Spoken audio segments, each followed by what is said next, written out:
My Neighbor from Hell, Part 19. So Jorge and Sam are fully back together and acting like nothing ever happened. And to my knowledge, Fred does not share any other like stories or details to me about Jorge.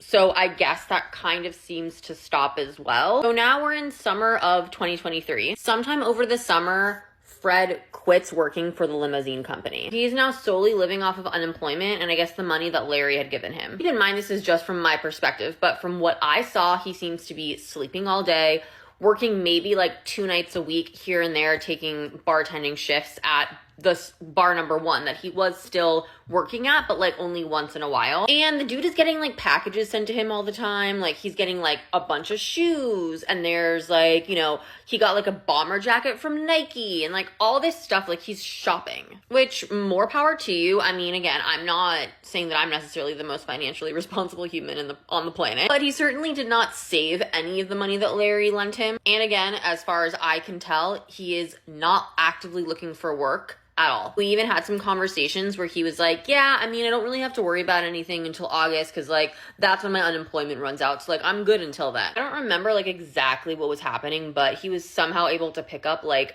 random nights like here and there bartending and random gigs, but is like barely able to make ends meet. And this takes us till September. So in September, my AC unit breaks. And this is not the first time this has happened because my building is super old, so it has broken many times before. There's a switch in the back that you can kind of like flip on and off. It's like a breaker that seems to always like, I don't know what the right terminology here is, like short or whatever, because it's really old.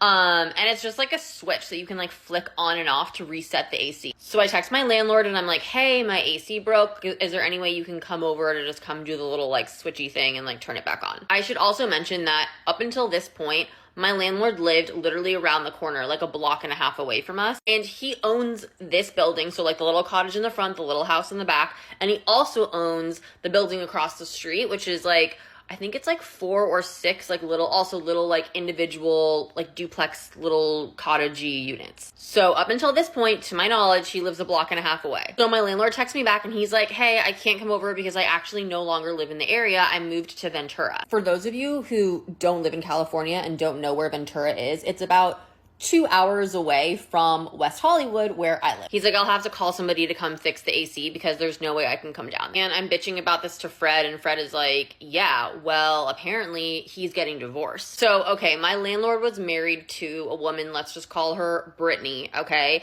And Brittany used to help landlord, I guess, co-manage the buildings. And Fred was like, yeah, landlord told me to no longer text or communicate with Brittany about anything. Fred also tells me that apparently the divorce is incredibly tumultuous and Fred believes there was infidelity that occurred. How Fred knows this or thinks this, I do not know. I am just sharing to you what he told me, and this could totally be like a conspiracy theory on his end. I really don't know, but this is what he thought. Make a mental note to yourselves that my landlord no longer lives in the Los Angeles area. Fred is also kind of becoming notorious in the neighborhood, as in people are starting to like gossip about him and just sort of, I don't want to say like talk shit about him, but like kind of talk shit about it. Especially on my block, like everyone has a dog. It's very dog friendly. So if you have a dog, everyone kind of knows each other. And one of my neighbors, not like direct neighbors, but she lives like a couple blocks away.